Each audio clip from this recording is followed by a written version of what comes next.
Et bonsoir à tous, bienvenue sur la chaîne de l'Hexamone Crypto. Nous sommes le 17 mars 2024, 19h05 à l'heure à laquelle je fais cette vidéo. Je vous fais un deuxième point aujourd'hui parce qu'il s'est passé beaucoup de choses sur le Bitcoin, beaucoup de choses aussi du côté de l'intelligence artificielle. On va regarder tout ça en détail et on va regarder que la semaine prochaine risque d'être vraiment ultra explosive. Bref, restez bien jusqu'au bout de cette vidéo, il va y avoir du très très lourd. On voit qu'au niveau de la cryptomap, on repasse dans le vert alors que ce matin on était dans le rouge. Et oui, ça change très très vite, c'est la volatilité, c'est la crypto-monnaie. Bref, allez, on démarre cette vidéo, bien sûr avec notre Bitcoin, qui pourrait nous former quelque chose de très intéressant pour la semaine prochaine. Bien sûr, je rappelle à tout le monde que tout ce que je vais dire dans cette vidéo n'est en aucun cas un conseil financier.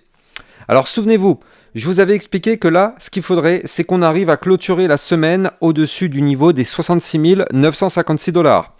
La semaine n'est pas encore terminée, mais on est dimanche soir, elle se termine à 1h du matin aujourd'hui.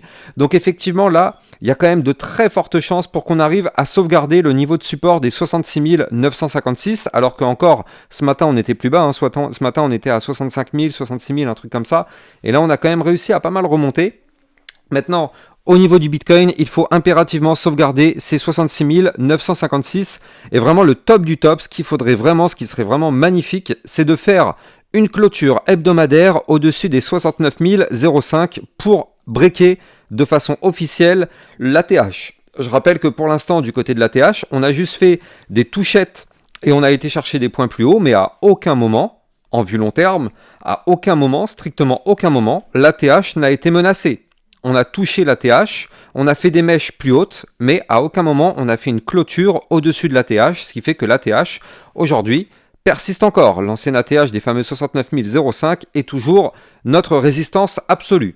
Mais là, au niveau du Bitcoin, vu très long terme, si jamais on arrive effectivement à clôturer au-dessus, ce serait vraiment quelque chose d'assez incroyable, parce que ça voudrait dire que notre Bitcoin voudrait qu'on continue de pousser encore, malgré le RSI. Bon, tant mieux, il a réussi à retomber un petit peu, mais il reste quand même extrêmement haut, un RSI à 85,75, avec quand même un momentum, qu'il faut le dire, qui repart bullish. Et là, pour l'instant, il n'y a pas de signaux de retournement du côté du momentum MACD, donc le momentum MACD est plutôt bon. Au niveau, malheureusement par contre là, de la bougie, ce serait une clôture de doji d'hésitation. On le voit avec une grande mèche en bas, une grande mèche en haut, un petit corps de bougie au milieu. Donc là, ce serait vraiment une bougie d'hésitation qui voudrait dire que on ne sait pas justement dans quelle direction on veut aller. On a beaucoup de boules qui voudraient qu'on aille plus haut, on a beaucoup de bears qui voudraient qu'on aille plus bas. On est vraiment sur une décision absolue avec cette bougie. Est-ce qu'on va réussir à breaker cette résistance des 69 005 ? Eh bien, on aura la réponse dans toute façon dans quelques heures.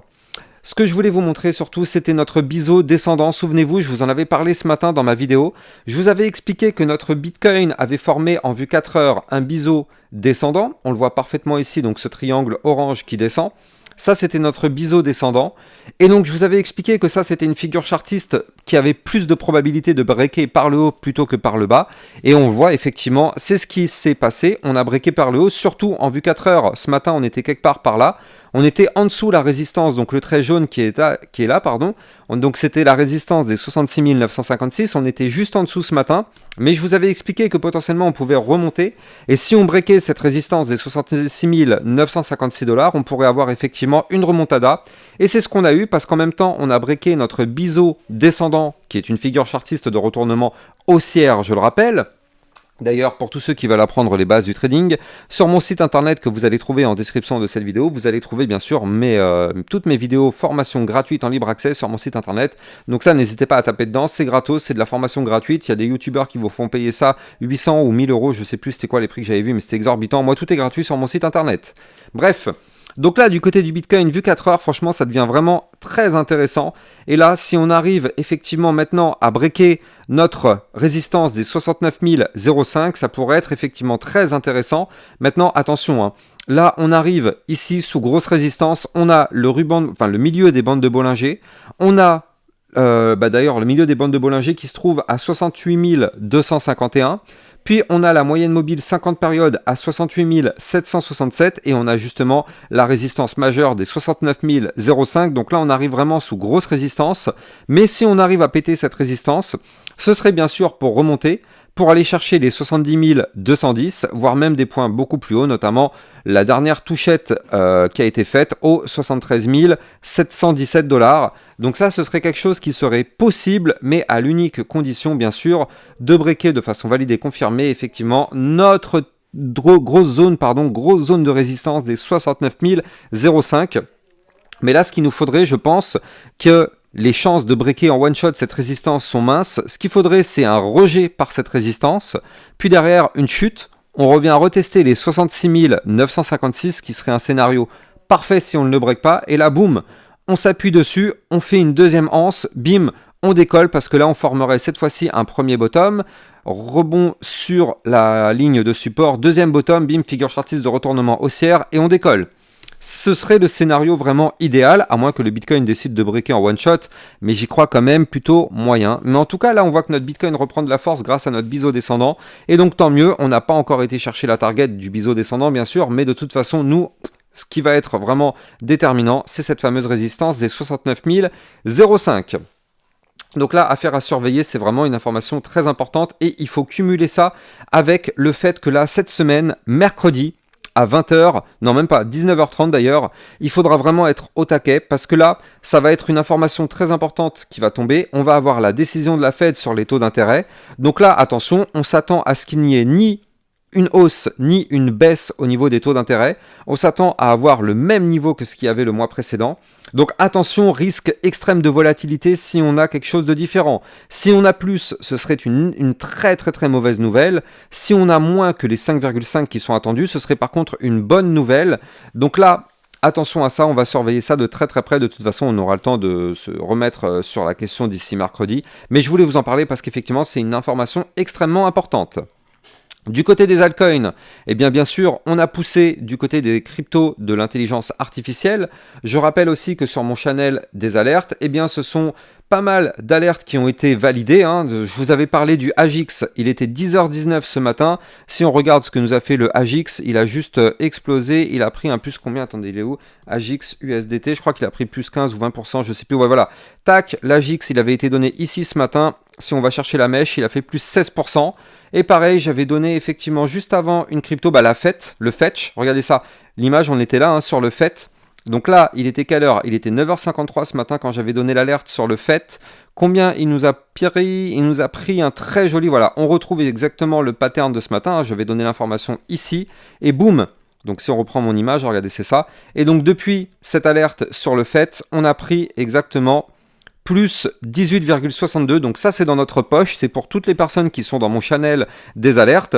D'ailleurs, si vous aussi vous voulez rejoindre ce channel, vous allez trouver bien sûr le lien en description de cette vidéo. Ça vous permettra de recevoir des informations concernant le Bitcoin et bien sûr des crypto-monnaies à surveiller qui peuvent performer comme les 18% qu'on a pris sur le FET ou même sur le AGIX. Même le RNDR qui avait été donné hier, lui aussi a performé plutôt pas mal. Donc bref, là on a des très belles performances du côté du channel des alertes. Encore une fois, lien en description de cette vidéo. Attention, très fortement déconseillé aux débutants. Je rappelle aussi sur mon Twitter officiel que je vous communique plein d'informations, plein de choses extrêmement importantes à savoir. Donc pour tous ceux qui ne me suivent pas encore sur mon Twitter officiel, n'hésitez pas à venir me suivre. Ça vous permettra de recevoir toutes mes actualités. Alors du côté du RNDR, effectivement, là on a poussé pas mal. Je pense que je vous referai un point vraiment très détaillé demain soir concernant les crypto-monnaies de l'intelligence artificielle. D'ailleurs, c'est ce que je vous avais demandé un peu plus tôt dans l'après-midi sur mon Twitter officiel. Je crois que je vous avais posé la question. Voilà, je vous ferai la vidéo sûrement ce soir si j'ai le temps, sinon demain. Mais là, je vais pas avoir le temps de m'attarder vraiment en détail sur les crypto IA. Mais c'est pas grave. Demain soir, je vous ferai une vidéo vraiment détaillée sur les crypto IA. Mais là, je vous remonte effectivement des points clés. On voit que là, du côté du RNDR, on est potentiellement en train de casser le nouvel ATH qu'on avait formé. On avait fait un ATH ici à 12,748. D'ailleurs, il faut que je le dessine. Et donc là, on est potentiellement en train de le breaker. D'ailleurs, on est en train de faire cassure pullback. Vous le voyez ici. Cassure de la résistance de l'ancien ATH. Pump, pullback. On revient tester le niveau clé. Si ce niveau clé tient, dans ce cas-là, effectivement, on pourra se relancer et former peut-être un nouvel ATH sur le RNDR. Si par contre les 12,755 ne tiennent pas, vous l'avez compris, ce serait pour chuter. Et si on chute sur le RNDR, on reviendrait revenir retester ici les 11,662. Du côté du NIR Protocol, très intéressant là aussi parce qu'en fait, en vue long terme, eh bien, on est en train de faire quelque chose de très intéressant. Bien sûr, les likes et les commentaires sont très fortement appréciés. On est dimanche soir, je prends le temps pour vous faire une vidéo, pour vous expliquer pas mal de choses. Donc ça mérite un maximum de force, les amis. N'oubliez pas que c'est uniquement grâce à ça que ma chaîne YouTube peut exploser. Sans ça, malheureusement, mes vidéos ne sont pas mises en avant. Donc c'est bête, mais je suis obligé de demander effectivement parce que ça me permet d'avoir de la force et que mon travail soit récompensé de cette façon-là. Donc bref, voilà. Donc là, du côté du NIR Protocol, eh bien, on pousse, on va chercher la résistance des 8,315. Donc là, on voit qu'on a encore pas mal à récupérer, mais on n'est pas très loin maintenant d'aller chercher les résistances suivantes, donc 8,315, puis 9,565 afin d'aller chercher les 11,555. Et là, surtout du côté de notre NIR Protocol, eh bien, ce qui est bien, c'est qu'on est en train de former notre petite anse qui est là, suite au bull flag en fait qu'on a formé. Ici, je rappelle, ascension, puis derrière, retracement sous forme de canal descendant. Derrière, si on break ici le dernier point haut, donc qui se trouve au 8,887, notre NIR Protocol pourrait effectivement continuer de décoller, mais là on le voit parfaitement, pour l'instant on est bloqué par la résistance, comme je vous l'ai dit tout à l'heure, des 8,315. Étant donné que notre Bitcoin s'est mis à pump, bien sûr, il a permis à toutes les cryptos de pump avec lui. Et nous, ce qui est bien, c'est qu'on a un Solana qui s'est mis à performer pas mal et il est revenu chercher un niveau clé extrêmement pertinent. Souvenez-vous sur le Solana, je vous avais parlé il y a quelques jours d'un biseau descendant. Vous le voyez ici, on l'a encore en orange. Je vous avais dit que ça allait péter par le bas. Bingo, ça a pété par le bas. Et là, maintenant, ce qui est bien, c'est qu'en fait, notre Solana est revenu retester la résistance des 197,818. Donc, zone de résistance majeure. Si on arrive à péter cette résistance, on pourrait avoir un nouveau pump sur le Solana qui nous permettrait d'aller chercher, pourquoi pas, la target suivante des 216 $, puis ensuite les 230 avant d'aller chercher les 249. Donc là, on n'y est plus très loin. Il faut juste une clôture 4 heures au-dessus de ces niveaux-là pour effectivement aller chercher les suivants. Donc, affaire à surveiller. Ce serait vraiment extrêmement pertinent de faire ça avant la semaine prochaine. Comme ça, du coup, ça voudrait dire que les bulls sont toujours présents. Et là, en réalité, après un pump, faire une petite anse comme ça, en général, c'est pour poursuivre le mouvement entrant. Et notre mouvement entrant étant haussier, ce serait pour poursuivre la phase haussière. On continue avec l'Ethereum qui lui aussi reprend pas mal de force et tant mieux, ça nous fait plaisir. Je rappelle d'ailleurs que si vous voulez trader toutes ces crypto-monnaies-là, vous allez trouver en description de ma vidéo mon lien de parrainage Binance qui vous permet d'obtenir un bonus de 10% à vie sur vos frais de trading. Donc sur la longue durée, n'hésitez pas à taper dedans, ça fait vraiment pas mal de petites pépettes sur la durée. Bref, donc là du côté de l'Ethereum, on a trouvé un rebond parfait ici sur la moyenne mobile sans période, donc du coup qui était ici à 3389 $. On a quand même fait une mèche, oui c'est ça, non pardon, je vous dis des bêtises, c'est à 3417 $. Donc on a fait une mèche sur les 3417 $. D'ailleurs, juste en dessous, à 3407, il y avait aussi une zone de support, donc double support important. Derrière, on a rebondi dessus, on a breaké la résistance des 3520. Donc là, on prend la direction maintenant du milieu des bandes de Bollinger qui sont ici, couplées avec la moyenne mobile 50 périodes, donc les 3683 zones de résistance extrêmement puissantes ici. Si on arrive à breaker cette résistance, on retournera chercher les 3767, puis les 3895. Si malheureusement on se fait rejeter, c'est pas plus mal parce que ça nous permettrait de former, pourquoi pas, un nouveau bottom ici, pour former une figure chartiste en double bottom, péter cette zone de résistance et décoller du côté de l'Ethereum. Donc c'est ce qu'on aimerait vraiment voir et ce qui pourrait être extrêmement puissant. On va terminer sur le Océan Protocol qui a l'air de valider son bull flag en vue 4 heures. Mais avant de vous en parler, je rappelle que sur le long terme, très long terme, eh bien du coup notre Océan Protocol, donc lui, il a pas mal performé. On n'est plus très loin maintenant de l'ATH.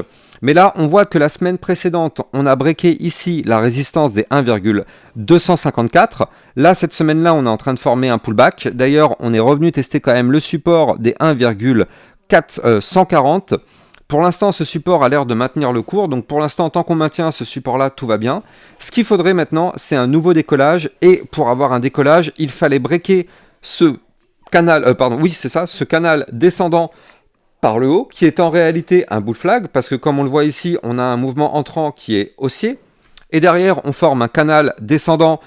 Et ça, en fait, c'est ce qu'on appelle un bull flag. Si on break ce canal descendant par le haut, ça valide le bull flag. Et boum, la target, ce serait d'aller chercher des points beaucoup plus hauts parce que c'est une figure chartiste de prolongation du mouvement entrant qui est haussier, donc prolongation haussière.